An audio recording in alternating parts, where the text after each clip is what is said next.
नमस्कार, महाराष्ट्र फाइल देख रहे हैं आप। मैं हूं आपके साथ हर्ष भारद्वाज, जिसमें हम आपको बताएंगे कि सीएम देवेंद्र फडणवीस ने किस तरीके से लॉकडाउन की अफवाह फैलाने वालों को दी कड़ी चेतावनी। बात करेंगे नेता अबू आजमी की, क्योंकि जहरीले बोल बोले तो तगड़ा एक्शन हुआ।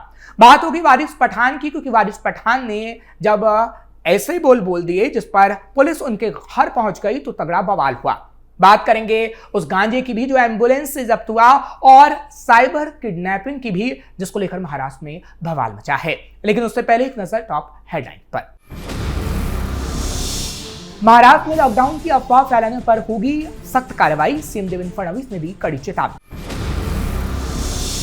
बुध से फिलहाल हुए सपा नेता अबू आजमी, कहा धुरंधर 2 का मकसद मुसलमानों को बदनाम करना, फिल्म बनाने वालों को भेजना चाहिए जेल।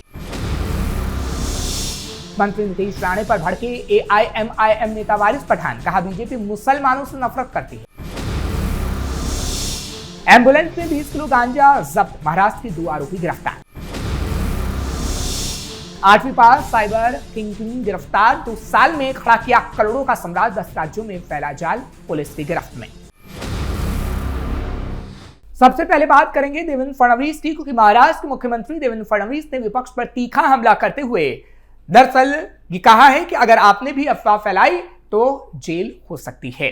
यानी डर और भ्रम जिस तरीके से विपक्ष फैला रहा है, और ये कह रहा है कि लॉकडाउन लगने वाला है, पेट्रोल डीजल की किल्लत है, गैस सिलेंडर खत्म हो गया, उस तमाम चीजों पर देवेंद्र फडणवीस ने अपनी बात रखी और कहा कि इस संकट के कारण कई देशों में कामकाज बंद है, लेकिन भारत में इसका कोई असर नहीं दिख रहा है, विपक्ष झूठ बोल रहा है।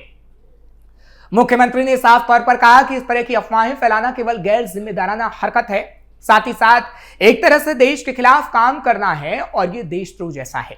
उन्होंने चेतावनी दी कि ऐसे लोगों की पहचान कर उनके खिलाफ सख्त कानूनी कार्रवाई की जाएगी। वहीं सीएम देवेंद्र फडणवीस ने पीएम मोदी के साथ बैठक को लेकर कहा कि मैं भारत के प्रधानमंत्री नरेंद्र मोदी का आभार व्यक्त करता हूं।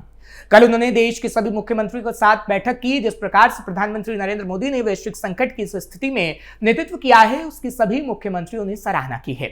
उन्होंने कहा आसपास के कई देशों में इस संकट के कारण कामकाज बंद करना पड़ा है, और कुछ देशों में वर्क फ्रॉम होम की स्थिति तक बन गई है। ऐसे समय में भी भारत में पेट्रोल और डीजल की आपूर्ति में कोई कमी नहीं आने दी गई। कीमतों में जो बढ़ोतरी हुई है, उसका बोझ भी केंद्र सरकार ने जनता पर नहीं डाला, बल्कि खुद ही उठाया है। मुख्यमंत्री फडणवीस ने यह भी कहा कि एलपीजी की आपूर्ति भी सुनिश्चित की गई है, और कमर्शियल एलपीजी की लगभग 70% सप्लाई को बनाए रखने का काम किया गया है। पीएम मोदी ने यह भी कहा है कि अफवाहें फैलाकर पैनिक की स्थिति बनाने वालों पर सख्त से सख्त कार्रवाई की जानी चाहिए। राज्यों में कुछ लोग लॉकडाउन को लेकर अफवाह फैला रहे हैं, और महाराष्ट्र में भी, जो पूरी तरह गलत है। देश के लोगों को गलत जानकारी देना, उन्हें भड़काना और देश में घबराहट की स्थिति पैदा करना, ऐसा करने वाले लोग देश के हित के खिलाफ काम कर रहे हैं। ऐसी अफवाहें फैलाने वालों के खिलाफ सख्त कार्रवाई की जाएगी। उन्होंने गैस पर कहा सरकार बड़े स्तर पर पाइप गैस लोगों तक पहुंचाने का काम कर रही है। कल ही एक आदेश जारी कर महाराष्ट्र की सभी महानगर पालिकाओं को गैस पाइपलाइन के काम में तेजी लाने के निर्देश दिए गए हैं। अगर शहरों में पाइप गैस यानी पीएनजी उपलब्ध हो जाती है तो एलपीजी पर निर्भरता कम हो जाएगी। इससे भविष्य में इस प्रकार के संकट की स्थिति में भी किसी प्रकार की समस्या नहीं होगी। सीएम ने जानकारी देते हुए बताया कि महानगर पालिकाओं के माध्यम से गैस पाइपलाइन बिछाने का काम शुरू हो चुका है, और इसे तेजी से आगे बढ़ाया जा रहा है। ये ईज ऑफ डूइंग बिजनेस के लिए भी महत्वपूर्ण कदम है, और देश के लिए भी काफी लाभकारी होगा। अब बात करते हैं समाजवादी पार्टी की, क्योंकि महाराष्ट्र समाजवादी पार्टी के वरिष्ठ नेता अबू आजमी ने धुरंधर 2 को लेकर एक बार फिर बड़ा हमला बोला। अबू आजमी ने फिल्म स्टार रणवीर सिंह की फिल्म धुरंधर 2 को मुसलमानों के खिलाफ बताया। उन्होंने फिल्म बनाने वाले मेकर्स को जेल भेजने की मांग की है, और फिल्म को तत्काल प्रभाव से बैन करने की इच्छा जताई। सपा नेता अबू आजमी ने एक बार फिर से दावा किया कि भारत में यूं तो कई दंगे हुए, कई ऐसी घटनाएं हुई जिन्हें लेकर फिल्म बनाई जा सकती है, लेकिन धुरंधर 2 सिर्फ एक साजिश है कि कैसे मुसलमानों को बदनाम किया जाए। दरअसल फिल्म धुरंधर 2 में माफिया डॉन अतीक अहमद का आईएसआई सीधा संबंध दिखाए जाने पर सपा नेता अबू आजमी ने कहा कि मेरी पार्टी के सांसद और आईएसआई के बीच कोई संबंध हो ही नहीं सकता। इसका तो सवाल ही पैदा नहीं होता। ये लोग कौन हैं जो ऐसे दावे कर रहे हैं? अतीक अहमद और आईएसआई के बीच आखिर क्या संबंध है? हर धर्म, हर जाति, हर समुदाय में अच्छे लोग भी होते हैं और बुरे लोग भी, लेकिन ये सब दिखाकर सिर्फ मुसलमानों के खिलाफ नफरत फैलाना है और कुछ नहीं। अबू आजमी ने कहा कि ये एक झूठी फिल्म है, ये एक पाकिस्तानी फिल्म है, तो इसे पाकिस्तान के लोगों को क्यों नहीं दिखाते? हिंदुस्तान के लोगों को क्यों दिखाते हैं और क्या सिर्फ ये 2-3 अपराधी ही दिखाए गए हैं जो कि भारत में हैं लेकिन पाकिस्तान के लिए काम कर रहे हैं, ये गलत है।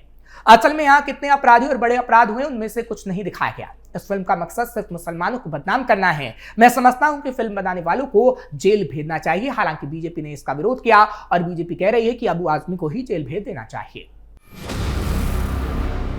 अब बात वारिस पठान की भी, क्योंकि AIMIM नेता वारिस पठान ने एक बार फिर महाराष्ट्र मंत्री नीतीश राणे के बयान को लेकर बीजेपी पर हमला बोला है। उन्होंने कहा कि नीतीश राणे के पास कोई काम धंधा ही नहीं बचा है, ये एक छोटा चेतन बन गया जिसको बीजेपी ने मुसलमानों को गाली देने के लिए प्रमोशन दिया है और मिनिस्टर तक बना दिया।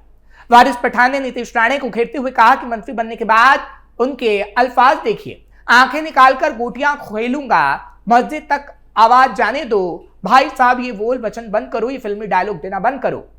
वारिस पठान ने कहा सीएम देवेंद्र फडणवीस क्या कर रहे हैं कि राणे के खिलाफ कोई एक्शन नहीं लिया जा रहा? क्या यह भड़काऊ भाषण नहीं?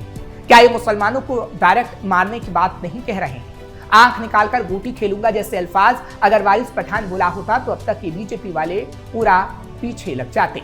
मेरे खिलाफ तो भड़काऊ भाषण, FIR, UAP ये सब करके जेल में डालने तक की बात कर दिए होते।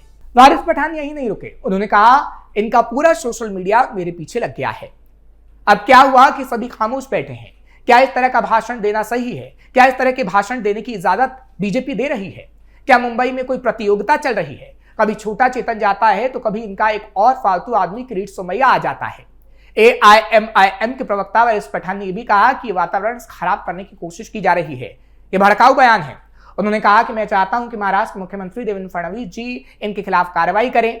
हमें तो ये लग रहा है कि आप बोलना चाहते हैं और जो बोल रहे हैं वो कहीं ना कहीं बीजेपी ही आपको इशारे दे रही है। लेकिन मैं फिर भी सीएम से अपील करता हूं कि कोई भी ऐसी भाषा का प्रयोग ना करे और करे तो उसके खिलाफ सख्त सख्त कार्रवाई हो।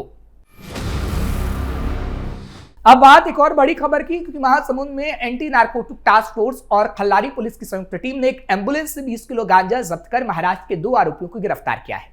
जब्त गांजे की अनुमानित कीमत करीब 10 लाख रुपए बताई जा रही है। पुलिस को मुखबिर से सूचना मिली थी कि एक सफेद रंग की बोलेरो एम्बुलेंस में अवैध रूप से गांजा ले जाया जा रहा है। इस सूचना के आधार पर खल्लारी थाना क्षेत्र के चरोदा मोड़ के पास नाकाबंदी कर वाहनों की तलाशी अभियान चलाई गई और उसकी जांच की गई। जांच के दौरान एम्बुलेंस से गांजे को बरामद किया गया है, क्योंकि इससे पहले एम्बुलेंस को रोका गया था और उसकी तलाशी ली गई थी। वाहन के पीछे रखी 2 बोरियों से लगभग 20 किलो गांजा बरामद हुआ। पूछताछ में आरोपी ने बताया कि वो ओडिशा से गांजा लाकर महाराष्ट्र में बेचने के लिए ले जा रहे थे। पुलिस ने दोनों आरोपियों सलमान खान और श्रीराज पठान के खिलाफ NDPS एक्ट की धारा 20B के तहत मामला दर्ज कर उन्हें गिरफ्तार कर लिया है। पुलिस के मुताबिक इस साल जिले में अब तक गांजा तस्करी के 60 के करीब मामले में कुल 3,367.500 किलोग्राम गांजा जब्त किया जा चुका है, जिसकी अनुमानित कीमत 16 करोड़ 80 लाख के करीब है। इन मामलों में 157 आरोपियों को गिरफ्तार किया गया है, जिसमें 44 छत्तीसगढ़ और 113 अन्य राज्यों के हैं, जिसमें महाराष्ट्र भी शामिल है। खबरों के आखिर में बात जामताड़ा की करेंगे, क्योंकि महाराष्ट्र का जामताड़ा एक बार फिर साइबर अपराध के केंद्र के रूप में उभरा है। मुंबई पुलिस ने 25 वर्षीय मजहर आलम उर्फ इस्राइल मियां को गिरफ्तार किया है, जिसने महज 8वीं तक की शिक्षा के बावजूद तकनीक का ऐसा घातक जाल बुना कि सिर्फ 2 साल में करोड़ों की संपत्ति बना ली। मजहर की गिरफ्तारी ने डिजिटल सुरक्षा की कलई खोल कर रख दी है। पुलिस जांच के मुताबिक जामताड़ा के फुकबांदी गांव का रहने वाला मजहर पहले छोटी मोटी फ्रॉड करता था। उसने ठगी की बारीकियां अपने एक रिश्तेदार से सीखी, जो पहले ही मकोका के तहत जेल जा चुका है। जमानत पर बाहर आने के बाद मजहर ने अपना खुद का संगठन सिंडिकेट बनाया और 10 राज्यों में अपना नेटवर्क फैला लिया। आरोपी का काम करने का तरीका किसी पेशेवर सॉफ्टवेयर इंजीनियर जैसा था। हनी ट्रैप कर वह गूगल पर विभिन्न बैंकों के फर्जी क्रेडिट कार्ड हेल्पलाइन नंबर डाल देता था। जब कोई जरूरतमंद मदद के लिए सर्च करता तो उसका नंबर सामने आता। खुद को बैंक अधिकारी बताकर वो पीड़ित को व्हाट्सएप पर क्रेडिट कार्ड यानी APK नाम की फाइल भेजता। इसे डाउनलोड करते ही फोन का पूरा एक्सेस चला जाता था। ये मालवेयर केवल डेटा नहीं चुराता था, बल्कि कॉल फॉरवर्डिंग के जरिए OTP भी सीधे मजहर को भेज देता था, जिससे पीड़ित को भनक तक नहीं लग पाती थी। चोरी किए गए डेटा से वो अमेज़न और फ्लिपकार्ट जैसे प्लेटफॉर्म पर खरीदारी करता और फर्जी मर्चेंट अकाउंट के जरिए पैसों को क्लीन करता था। ठगी के पैसों से मजहर ने जामताड़ा में एक आलीशान बंगला बनवाया, करीब 30 लाख रुपए का फ्रेंचाइजी शोरूम खोला और महंगी गाड़ियां खरीदी। उसकी लाइफस्टाइल किसी बड़े बिजनेसमैन जैसी हो गई थी। वहीं मुंबई के कफ परेड पुलिस स्टेशन में दर्ज एक शिकायत के बाद एपीआई अमित देवकर और उनकी टीम ने तकनीकी जांच शुरू की। टीम ने 10 दिनों तक झारखंड में डेरा डाला और आखिरकार मजहर को दबोच लिया। गिरफ्तारी से बचने के लिए उसने अब तक 54 से ज्यादा सिम कार्ड्स का इस्तेमाल किया था। उसके बाद से कई मोबाइल, एडमिन पैनल एक्सेस और क्रेडिट कार्ड डेटा की भारी भरकम शीट मिली है। अब तक 10 राज्यों से जुड़ी 36 से ज्यादा शिकायतें सीधे तौर पर उससे जुड़ी पाई गई हैं।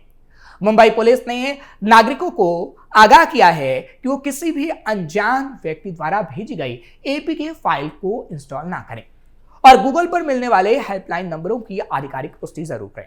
यानी पुलिस पूरी तरीके से अपील कर रही है कि ऐसे फ्रॉड में आम इंसान ना फंसे, क्योंकि करोड़ों की ठगी की गई है। और अब इस मामले में जो कड़ियां निकलकर सामने आ रही हैं वो ये बता रही हैं कि कैसे आम लोगों को इसमें फंसाया जाता है और उसके बाद उनकी जेब तक खाली कर दी जाती है।